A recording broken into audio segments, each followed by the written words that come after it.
West Bank Zenin में बड़ी घटना हो गई है। हमास को डिसाइसिव एज मिल गया है। एक नया एक्सप्लोजिव जिसको लोग कह रहे हैं, इजराइल कह रहा है कि ईरान से सीधे सीधे इंपोर्ट हुआ है और यहीं पर असेंबल हुआ। जो मैं आपको 3-4 दिनों से बता रहा हूं, उसका कंफर्मेशन निकला।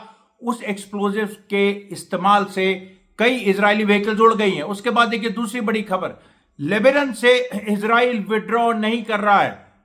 जैसे आशंका थी, इजराइल वही कर रहा है जो 27 नवंबर 2024 को जो सीज फायर हुआ था लेबनान में 60 दिन का, 25 जनवरी 2025 को वो खत्म हो रहा है और इजराइल को विड्रॉ करना था। इजराइल लेबनान के वेस्टर्न पार्ट से, जहां पर टायर है और शमा, वो एरिया जहां भयंकर लड़ाई हुई थी, उस एरिया से तो विड्रॉ कर गया है। वहां लेबनीज आर्मी एक तरह से आ गई है। लेकिन खियाम जो ईस्टर्न पार्ट है और जिसमें इजराइल बहुत बार हारा था, उसको अभी इजराइल विड्रॉ करने को तैयार नहीं है। और उसके क्या कारण है, उसका क्या आने वाले दिनों में उसका इस पूरे निर्णय का इजराइल के क्या असर होगा पूरी लड़ाई में, यह हम आपको बताएंगे। तीसरी बड़ी बात, ट्रंप ने ईरान को लेके महत्वपूर्ण स्टेटमेंट दिया है।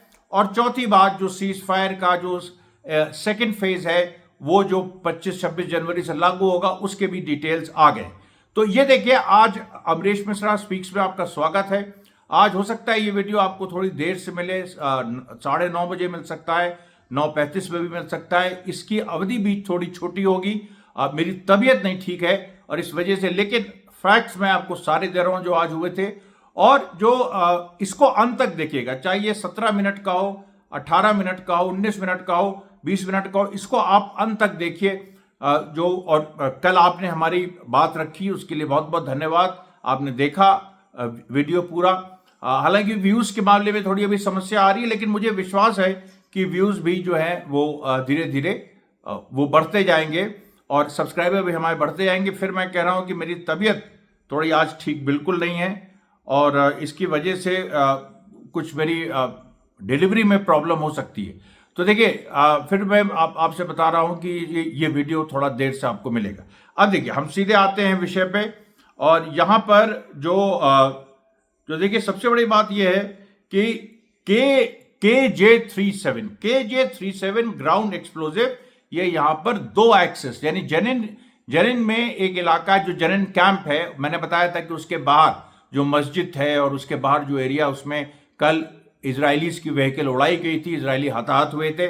आज देखिए, जो KJ-37 ये एक्सप्लोजिव है, ग्राउंड एक्सप्लोजिव। ये देखिए, ये बेसिकली ईरान ने इस एक्सप्लोजिव को और मतलब रिफाइन करके इसको बेहतर बनाया। ये एक्सप्लोजिव हमास ने यूज किया। इसकी पूरी खबर आई जलबूनी एक्सेस और जेरूसलम एक्सेस पे, जो यानी जेनिन के अंदर जो कबातिया है, कबातिया के 2 एक्सेस मतलब जैसे जेरूसलम एक्सेस है, मतलब कबातिया जैसे नॉर्थ में है, जेरूसलम साउथ में। तो जिस रास्ते से आप कबातिया जेनिन से आप जेरूसलम की तरफ निकलेंगे, उसको एक्सेस कहा जाता है। दूसरा जलबूनी एक्सेस जो उससे थोड़ा हटके। इन दोनों एक्सेस पे KJ-37 ग्राउंड एक्सप्लोजिव्स का इस्तेमाल हुआ। इजराइल इससे बुरी तरह हताहत हुआ। कम से कम 4 इजरायली सोल्जर्स घायल हैं और उसमें से 2 की हालत बड़ी गंभीर बताई जा रही है। बाकी लोग 11 लोग जिनको माइनर इंजरीज आई है, यानी 15 से 16 इजरायली सोल्जर्स जो है वो इसमें इफेक्ट हुए हैं। और कम से कम जो सैकड़ों की जो इजरायली बटालियन जो इन्वेट कर रही थी। होता क्या है कि देखिए, बेतहरून की, मैं आपको थोड़ा सा समझा रहा हूं कि लड़ाई की जंग में होता क्या है, क्यों कम लोगों के मरने से जो बाकी फोर्सेज हैं जो कि ज्यादा बड़ी संख्या में होती है, वो पीछे हट जाती है। ये आमतौर पे कन्वेंशनल आर्मीज में यही होता है। मतलब गुरिल्लाज होते हैं, वो अंत तक लड़ते हैं, चाहे 5 हो। लेकिन एक जो रेगुलर आर्मी है, अगर वो 500-1000 भी हो, अगर उसके पहले 15-20 मिनट में 100 लोग मार दिए गए, तो वो हथियार कई बार डाल देती है, कई बार नहीं भी डालती, लेकिन ज्यादातर डालती। तो यहां देखिए, जो इजराइल के 500 से 600 लोग जो पूरे जेनिन को घेरे हुए हैं, पैलेस्टीनियन अथॉरिटी की मदद से, पैलेस्टीनियन अथॉरिटी ने जो घृणित काम किया है, वो भी आज एक्सपोज आपको बताएंगे। तो जो इजरायली ऑक्यूपेशन फोर्सेस ने जो उसको घेरा हुआ है, तो जो उनके फ्रंट लाइन की जो, अब उन्होंने देखिए उधर से जेनिन को इन्वेट करने की कोशिश की। वो जो मस्जिद थी, जो थोड़ा सा, जेनिन खुद उत्तर नॉर्थ वेस्ट बैंक में है और जेनिन में भी जो नॉर्दर्न साइड है उससे करने की कोशिश की। आज उसने सदर्न साइड से करने की कोशिश की, जो जेरूसलम एक्सिस है, और वहां भी वो फेल हो गया। और आज उसको ऐसे एक्सप्लोजिव्स से उसका सामना करना पड़ा, और जिसकी वजह से वो मतलब और ज्यादा जो ईरान की जो इन्वॉल्वमेंट है उसके बारे में उन्होंने अभियोग लगाया। जबकि आपको पता है, मतलब ये इजराइल ने अभियोग लगाया, जबकि आपको पता है ईरान के एक बड़े अधिकारी ने, एक बड़े जनरल है इनफैक्ट आर्मी के, उनका एक जगह टॉक हो रही थी, और उन्होंने उनसे पूछा गया कि आपने देखिए हमास को आप हेल्प करते हैं, ये करते हैं, ये इजराइल कहता है। तो उन्होंने कहा कि देखिए 7 अक्टूबर 2023 हमने नहीं किया, और अगर हमको करना चाहिए था, अगर हम करते तो हम प्राउड होते, उन्होंने ये कहा, लेकिन हमने नहीं किया। वो खुद हमास का डिसीजन था। हाँ, हमास की हमने as a resistance force funding से लेके सारी चीजें वो हमने की, लेकिन उस दिन खास तौर पे 7 अक्टूबर 2023 को जिस बड़े स्केल पे हमास ने ऑपरेशन किया, ना हिजबुल्लाह को पता था, ना ईरान का, और ये मतलब ना ईरान को, और पता रहना भी नहीं चाहिए था। क्यों? क्योंकि रेजिस्टेंस फोर्सेस को आजादी होनी चाहिए, क्योंकि तुरंत एक अभियोग लगता है कि देखिए ये बाहरी ताकतें इनको वो कर रही हैं। तो फंडिंग और वो ठीक है, लेकिन जब ऑपरेशनल चीजें होती हैं तो डिसीजन ग्राउंड पे फाइटर्स का होना चाहिए। जैसे गाजा में जो गाजा के फाइटर्स थे, यहिया सिनवार, मोहम्मद दैफ, उनका निर्णय था कि इसको करना। एक बार जब वो हो गया तो उसके बाद ऑब्वियसली हिजबुल्लाह ने सपोर्ट किया, ईरान ने सपोर्ट किया, पूरा सब यमन ने सपोर्ट किया। तो ये देखिए, और उन्होंने ये भी एक बड़ी चौंका देने वाली बात बताई कि 7 अक्टूबर अगर उन्होंने मतलब अगर ईरान के ऊपर निर्भर होता तो 9 अक्टूबर को एक अमेरिका से बहुत इंपॉर्टेंट एक बातचीत होने वाली थी, एक हाई लेवल का डेलीगेशन अमेरिका और ईरान में, उनमें आदान प्रदान होने वाला था, वो कैंसिल हो गया 7 अक्टूबर की वजह से। तो उन्होंने कहा कि अगर ये हमने किया होता तो हम उसको दूसरे टाइम करते, या हम नहीं, मतलब एक दूसरी स्थिति होती। तो ये देखिए साफ हो गया। जो रेवोल्यूशनरी, क्योंकि चाइना और रशिया में भी ऐसे होता, चाइना रशिया जब यूएसएसआर था, और चाइना ने भी जब एक दौर में जब क्रांतिकारी आंदोलनों का समर्थन किया पूरी दुनिया में, तो उन्होंने भी कभी ये नहीं तय किया कि तुम किस दिन अपने अंदर अटैक करोगे। नेपाल में भी उन्होंने देखिए कभी ये नहीं तय किया कि किस दिन वहां के जो कम्युनिस्ट हैं वो हमला करेंगे। वो लोकल लोगों पे डिपेंड रहता, वो एक बाहरी हेल्प अलग से होती है, उसके बाद उनका इंटरफेरेंस नहीं होता है।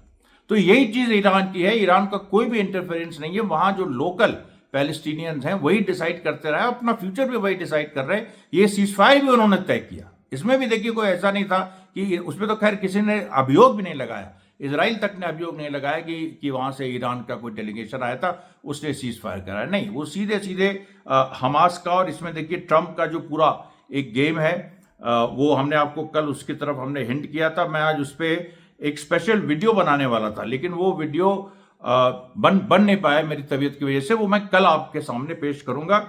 एक चीज मैं आपसे कहना चाहूंगा कि मैं चाहता हूं कि एक दिन में ज्यादा वीडियोस आए। आप टाइमिंग बताइए। एक तो देखिए 9 बजे रात की टाइमिंग फिक्स है, उसके अलावा 7 बजे शाम को, 9 बजे रात को 2, ये फिक्स कर लिया जाए, या 5 बजे और 9 बजे, या 12 बजे 3 बजे, क्योंकि बहुत सारे लोगों का काम रहता है। क्या सबसे ज्यादा आपको सूट करता है? सब लोग इस पे प्लीज सजेस्ट करें, सब लोग इस पे कमेंट भी करें, और इस पे मुझे अच्छा फीडबैक मिलना चाहिए। तो मैं कल से वैसे मैं शुरू कर दूंगा प्रक्रिया, लेकिन और ज्यादा उसको 1-2 दिन उसको पूरा हम लोग रिफाइन करके एक ऐसे 2-3 टाइम चुन लेंगे जिसमें वीडियोस आ सकता है, मतलब आप लोगों के हिसाब से सही रहेगा। उसके बाद देखिए जो एक दूसरी बड़ी घटना रही कि ये देखिए जो लेबनान, अब लेबनान में क्या है कि लेबनान में अब आप सोचिए, अगर इजराइल ने जो कह दिया है कि ईस्टर्न लेबनान से हम विड्रॉ नहीं करेंगे, और उसने कारण क्या, उसने कारण ये दिया है कि जो 60 दिन की सीज फायर थी उसमें एक क्लॉज था कि अगर ये एक्सटेंड भी हो सकती, जबकि ऐसा कोई क्लॉज नहीं था। फिर इजराइल दूसरा एक वो लगा रहा है कि अभी तक पूरी तरह से हिजबुल्लाह जो लिटनी रिवर के साउथ से पूरी तरह से हटा नहीं है, और लेबनीज आर्मी ने पूरी तरह से टेक ओवर नहीं किया, ये इजराइल का। तो इजराइल कह रहा है जब उन्होंने नहीं किया तो हम फिर कैसे करें। अब इसी तरह से 2006 में जो सीज फायर हुआ था उसका भी आप देखिए, 2006 में सीज फायर इन्हीं शर्तों पे हुआ था, और इजराइल ने हटने से मना कर दिया था, उसने हमला जारी रखा था, तो हिजबुल्लाह फिर आ गया था और वो 2006 से 2024 तक वो लागू ही नहीं हुआ। अभी जो सीज फायर हुआ वो भी उसी आधार पे हुआ था। और फिर देखिए अभी हमें मुझे लगता है अब फिर से लड़ाई शुरू होगी, हिजबुल्लाह वापस आएगा, क्योंकि यही एग्जैक्टली चीज हुई थी। और लेबनान के अंदर, क्योंकि सीरिया के अंदर इजराइल घुस गया है, वहां अपने पैर जमा लिए, लेबनान के अंदर भी इजराइल खाली नहीं करना चाह रहा है। उसको ये लग रहा है कि अगर वो पीछे हट गया और नॉर्थ में जो सेटलर्स हैं फिर वो कहेंगे हम भी अपने अपने घर वापस जाएंगे। लेकिन वहां पर जो हिजबुल्लाह और लेबनीज आर्मी के बीच की अंडरस्टैंडिंग है वो इतनी बारीक और इतनी अच्छी है कि वो देखिए उस इजराइल डर रहा है कि लेबनीज आर्मी के अंदर भी हिजबुल्लाह के लोग हो सकते हैं और हिजबुल्लाह कोई ना कोई रास्ता निकाल लेगा। अगर वो लिटनी रिवर के नॉर्थ चला जाएगा तब भी कोई ना कोई वो रास्ता निकाल लेगा कि जो इजराइल के सेटलर्स लौटेंगे नॉर्थ इजराइल में, लेबनान इजराइल बॉर्डर पे, उनको वो मारेगा। ये देखिए पूरा जो उसका फियर है। अब इस पूरे माहौल में देखिए जो लेबनीज आर्मी ने कहा है कि हमने देखिए इजराइल जहां जहां से विड्रॉ किया है वहां वहां से हमने टेक ओवर कर लिया है, स्पेशली वेस्टर्न जो सेक्टर है। और जो ईस्टर्न सेक्टर है उसमें देखिए इजराइल विड्रॉ ही नहीं किया है। खियाम वगैरह में बहुत सारे जो सिविल वहां की पॉपुलेशन है वो लौटी। आज भी एक कारों का बड़ा काफिला आज दिखाई पड़ा, वो वापस आने की कोशिश कर रहे हैं खियाम में।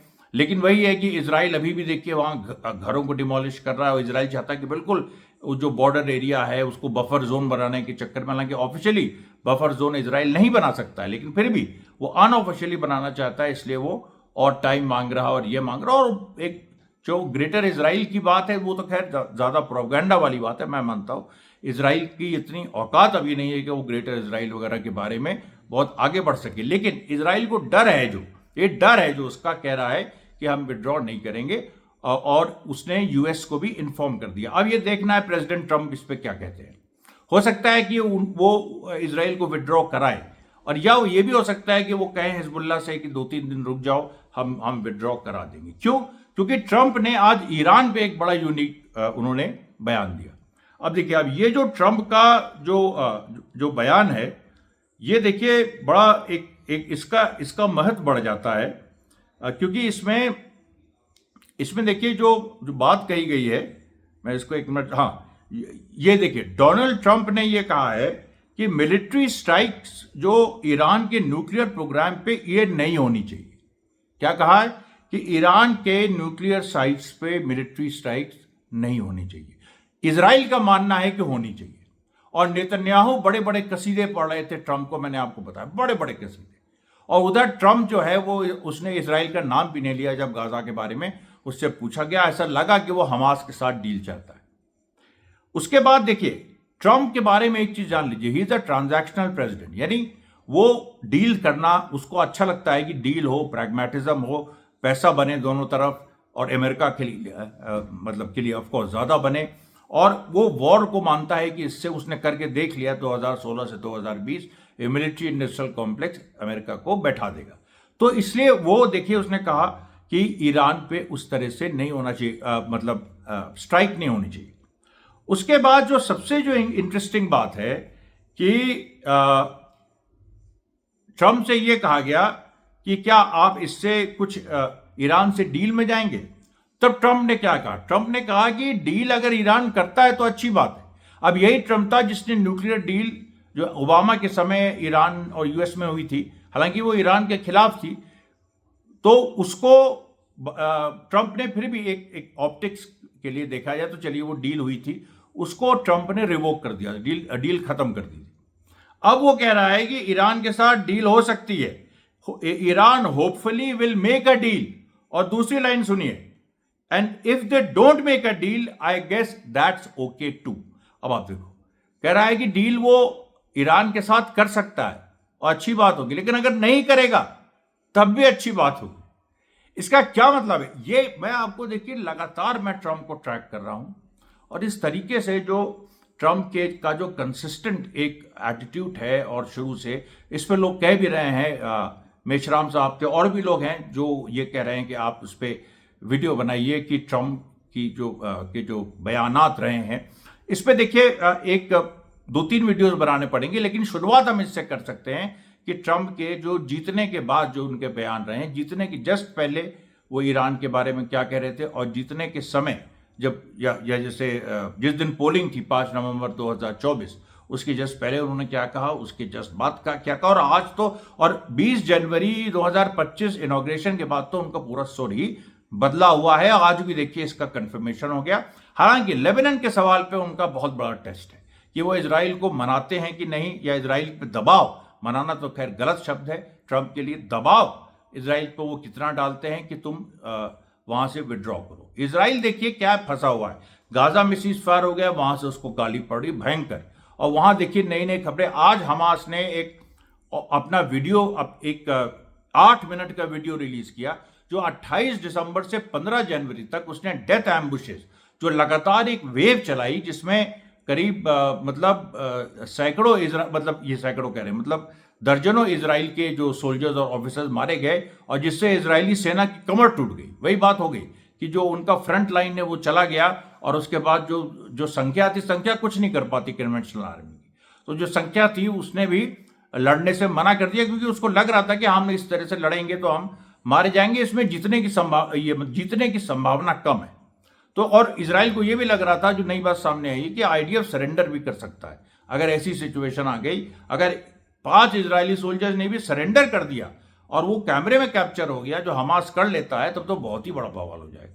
पूरा पूरा इजराइल का जो मनोबल है वो खत्म हो जाएगा। ये देखिए एक बड़ी जो चीजें हैं। दूसरी बात, पैलेस्टीनियन अथॉरिटी के गद्दारी के नए पहलू सामने आए हैं। ये चीज सामने आई है कि जब जेनिन में, क्योंकि पहले देखिए जो अभी इजराइल हमला कर रहा है जेनिन पे, उसके पहले 30-35 दिन पैलेस्टीनियन अथॉरिटी ने घेरा डाला था जेनिन पे, और उसने क्या समझाया फिलिस्तीनियों को कि उसकी रेजिस्टेंस से अंडरस्टैंडिंग हो गई है कि कुछ दिनों तक वो वहीं रहेगा, यानी पैलेस्टीनियन अथॉरिटी वहां पर घेरा डाले रहेगा। रेजिस्टेंस अंडरस्टैंडिंग हो गई है, और रेजिस्टेंस उसका विरोध नहीं करेगा। उसके बाद वो धीरे धीरे उसने उस चीज को, और इस तरह का उसने दिखाई भी था शुरू में कि हम कुछ दिन के लिए हैं, फिर चले जाएंगे, और ज्यादा, तो उसकी वजह से रेजिस्टेंस ज्यादा उससे फ्रिक्शन में नहीं आया। लेकिन रेजिस्टेंस ने फिर देखा कि कैसे ये दोगलापन कर रहा है महमूद अब्बास, कैसे ये इस बहाने इस र्यूमर को फैला रहा है, और फिर धीरे धीरे अंदर ही अंदर फाइटर्स को अरेस्ट कर रहा है, मार रहा है। अभी तो चरम हो गया जब आईडीएफ ने अभी अटैक किया, तो कुछ कल ही की बात है, कुछ जेनिन बटालियन के जो रेजिस्टेंस फाइटर्स को पैलेस्टीनियन अथॉरिटी ने अरेस्ट करके उनको टॉर्चर किया, पब्लिक टॉर्चर, और उसकी पूरी जो पूरे वीडियोस भी उसके आए हैं। और रेजिस्टेंस ऑब्वियसली जब इस तरीके से आप करेंगे तो रेजिस्टेंस फायर बैक करेगा। तो इसी तरीके से रेजिस्टेंस ने, जैसे मैंने बताया कि जो 2 लोग जेनिन बटालियन की शहीद हुए, उनके उसमें जो जेनिन उनके जब फ्यूनरल में जो जेनिन का मेयर गया था, जो कि पैलेस्टीनियन अथॉरिटी का है, उसको बाहर निकाला, उसको पीटा, उसके बाद उसके लोगों को पीटा। इस तरीके से पूरा एक विरोध पैलेस्टीन अथॉरिटी का बड़े स्तर पर शुरू हो गया। अब आप आपको बताएं, हिजबुल्लाह का भी एक जो फाइनल बयान है वो अभी तक नहीं आया है, जो नईम कासिम जो उनके चीफ हैं वो देंगे इस बात पे, जो इजराइल ने कहा कि हम लेबनान से विड्रॉ नहीं करेंगे, क्योंकि हिजबुल्लाह ने कहा था कि अगर इजराइल लेबनान से विड्रॉ नहीं किया तो 26 जनवरी 2025 से फिर से उसकी बंदूकें गूंजने लगेंगी। और अब देखना है कि ये किस दिशा ऊट करवट लेता है। धन्यवाद साथियों, आज का प्रसारण ही समाप्त करता हूं, कल फिर मुलाकात होगी। धन्यवाद।